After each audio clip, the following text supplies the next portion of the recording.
Ravens flock. The flock rundown is the place to be. My man Ryan has been a lifelong Ravens fan since he was born.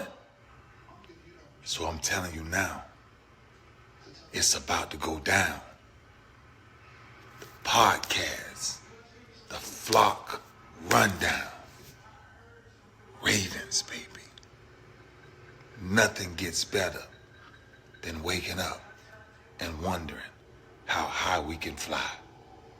Tune in. Motionless brainwaves attempt to swim their way to sense, can't tame the untamed. Appreciate you, Ray. What's up, Ravens fans? My name is Ryan. Welcome back to another episode of the Flock Rundown. We got some great news over the weekend that Rashod Bateman was reinstated. I'm sure a lot of you guys have seen that already. I can't help but be insanely excited about seeing Rashod Bateman, Zay Flowers, Odell in this pass offense with Lamar for the first time. Bateman's kind of been working off to the side throughout minicamp and the rest of the offseason, and I don't know how involved he'll be in training camp either. I would assume that he's probably not going to play the preseason. I don't think Lamar's going to play much of the preseason. Odell probably won't play much in the preseason. I'm sure we'll see Zay a little bit more. But in training camp, you'd like to think that Rashod's got to get out there, start getting some chemistry with Lamar again. It's been a while. And honestly, they haven't had a ton of time anyway. When Rashod Bateman was a rookie when we first drafted him, he had an injury during camp in the offseason. So Lamar and him haven't had a ton of time. And then last year, obviously, got cut short with Bateman's season-ending injury. So praying for a lot of health for the whole team, but especially Rashod Bateman coming back from that injury is not easy. He's so young. I feel like he'll be all right. I feel like it might take him a little bit to get back to full speed, but we got a bunch of other weapons, so it's not a big deal. I'm just so excited to see all three of these receivers. I mean, it is like a three-headed monster of receiver that we haven't had as long as I can remember. The Ravens have had some individually good receivers over the year. Derek Mason, Anquan Bolden, Steve Smith, Torrey Smith. Probably forgetting a bunch of guys right now, but I'm just saying, like, they've had some individual guys, but I can't ever remember a room being this talented. John Harbaugh earlier this offseason compared this room to when we had Bolden and Torrey Smith and Jacoby Jones, but to me it seems better than that. I think that Odell can play an Anquan type role, maybe not the same volume, but big catches, big moments, jump balls, red zone catches, and then you got Zay, who we've never had a guy like Zay since Hollywood, I guess, but I think Zay is a lot better than Hollywood. I think Zay is going to be what we really wanted Hollywood to be. He's a lot more physical. He's got a lot more dog in him. He's not afraid of contact. He can run every route. He just wants the ball.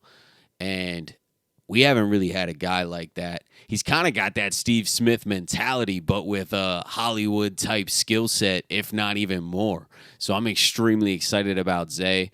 Zay Flowers was also just on the Ravens Lounge podcast, so make sure you check out that episode. Just a really cool watch to even learn more about Zay and get inside his mind and kind of learn what makes him tick. Odell recently did an interview with The Athletic and was talking about how he was contemplating retirement after he had that injury in the Super Bowl. That's got to be a realistic thought. I mean, I would imagine that thought would cross my mind. After you've been battling injuries, he had a knee injury all year. They said his knee was pretty much fried anyway.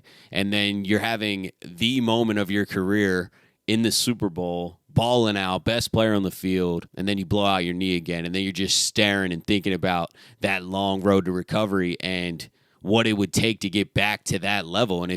And Odell's an ultimate competitor. He's not going to want to just come back and not be himself, you know? You could say all you want about Odell's injury concerns and his injury history, especially recently. I hear you. It is concerning, obviously. Like, there's a chance that he keeps kind of having injuries, and I hope that's not the case, but, like, that is a realistic possibility. But one thing you can't ever say about Odell is when he was on the field, dude was balling out, going as hard as he could. Odell has always made an impact when he was on the field. Now he needs to stay on the field for sure, but I think that not playing football last year has led him to be in the best spot that he could possibly be in right now. On an incredible team that's actually going to play for something. The Ravens are contending for a Super Bowl. It's hard to argue that. And that's a driving force to put it all on the line again, right? Because Odell probably doesn't need the money. This guy is an absolute superstar. He's got endorsement deals everywhere. He can do commercials for years and years and years, even after he retires. Odell's going to be able to make money. But I think just how competitive this roster is, Lamar Jackson being his quarterback, he knows that he's got a chance to get back to that Super Bowl where he was balling out with the Rams. And they won that Super Bowl, but he actually wants to finish the game and contribute again and get another ring and really cement an all-time great legacy. We're a couple days away from getting Lamar to Odell, Zay, hopefully Bateman highlights in training camp. I've seen some Jets, Aaron Rodgers highlights floating around. I'm jealous right now. Like, I want to see this Ravens offense. I want to see what's going on. We're not probably going to see a ton of this in the preseason. So training camp is going to be the best time to get an idea of what this pass game may look like.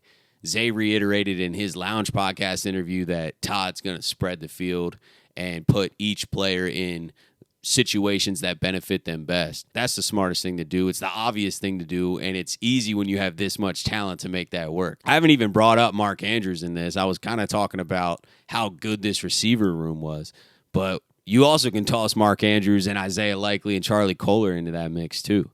They're going to be involved in the pass game as well, especially Mark Andrews and Isaiah Likely, I would imagine. This offense is stacked. Everyone's here for training camp. The only people we're really missing on offense, Pat Ricard, who was put on PUP, and Jk Dobbins, who was also put on PUP. Now, Pat Ricard, I'm not even sure exactly what his role is going to look like in this offense. He's under contract. I'm sure they're going to find some way to use him, but I think his role will be diminished from years past. I don't think we're going to be as strong formation run heavy. Jk Dobbins also put on the PUP list. Everyone's been talking about, is he going to hold out? The running back situation has been crazy. They're all trying to get paid, obviously. JK's in his last year. I don't think he has a lot of leverage to hold out. And I also don't think you can completely lie your way to the PUP list. So therefore, he is kind of banged up, or they're taking it easy with his knee. There's something going on for him to get on the PUP list. Now, Josina Anderson kind of eased everyone's minds and was saying that JK and Gus and all the Ravens running backs are expected to be full go 100%. So there's nothing serious going on here. I'm sure a lot of you guys heard that Austin Eckler held a Zoom call for all the running backs, and in part, one of their strategies that they came up with was to exaggerate injuries to kind of hold in a way, and so that they can preserve their body for the regular season. So JK being on the PUP could be something like that. He could be feeling a little uncomfortable in his knee, and he's just like, nah, like I can't go. It hurts too much. See you in the regular season. And honestly, I'm all right with that. He's only making a little over $1 million. Running backs usually can learn and pick up offenses pretty fast. I'd rather JK just be healthy. I don't want him to hold out during the regular season, and I don't think he will. I don't think there's much leverage for any of these guys to really hold out. I think, unfortunately, for running backs, the league is headed towards not paying them, not valuing them as high as before. I mean, it's just the reality of what's going on. A lot of players growing up in middle school, high school, college are going to be switching positions. If you're a premier athlete, you might as well play another position. I saw Mark Ingram on Twitter say that his son will never play running back now because of what's going on. And I get it. I totally get it. Running backs take a ton of hits. They take a ton of damage. They are important to the team, but they're not being paid like it. They're being used a lot in their early years, and then they get franchise tagged maybe if you're at the top, and then you're just fighting for scraps after that because there's been so many bad running back deals. They don't have longevity in the league. Seems to be when they get around 30, they just kind of fall off production-wise, so they're not worth what their initial contract was. It's an interesting situation, but I just can't see a path where JK doesn't play in the regular season. I just think he might be very limited in training camp, if at all. We probably won't see him in the preseason, and that could be a big reason why we signed Melvin Gordon as well. But let's just be excited about this receiving core, about this offense, what Todd Monken's bringing to this offense. Lamar's going to have freedom and space and the ability to change plays and make decisions at the line of scrimmage based off what he's seeing and how the game's going. They're going to be able to attack these defenses every week in a multitude of ways. And I just couldn't be more excited about what this receiving room looks like. We haven't even mentioned the depth of it now, too, with Devin Duvernay and Nelson Aguilar being your fourth and fifth guys. I mean, it's incredible, honestly. This is a huge turnaround from last year. Huge shout-out to Eric DaCosta. I've been giving him praise all offseason, but he deserves every second of it because he completely turned around this receiving room, this offense, and all of these receivers should be in training camp. Bateman's here, Zay's here, Odell's here. This offense is healthy outside of possibly Jk Dobbins. We don't know what's going on with that, but I think he's fine. I'll believe Josina Anderson. She usually does a great job. So we're stacked, man. We're stacked. This is going to be the most exciting offense we've seen in a long time, and I haven't even mentioned the defense in this entire video. But you guys know, top 3 defense, easy. And with this offense, with all these weapons, we're going to be scoring points week after week. The league doesn't have film on this offense. I'm feeling some 2019 vibes. We came in and shocked the league because no one knew what was hitting them in the face. This offense was innovative. Now this offense is also going to be innovative with a ton of weapons and Lamar Jackson with 5 years of experience prior now. I think the only thing that can hold this team back is health. So I'm praying for a healthy season. Please, no serious injuries. And we're contending for a Super Bowl. I guarantee it. I guarantee it. There's no way we're not.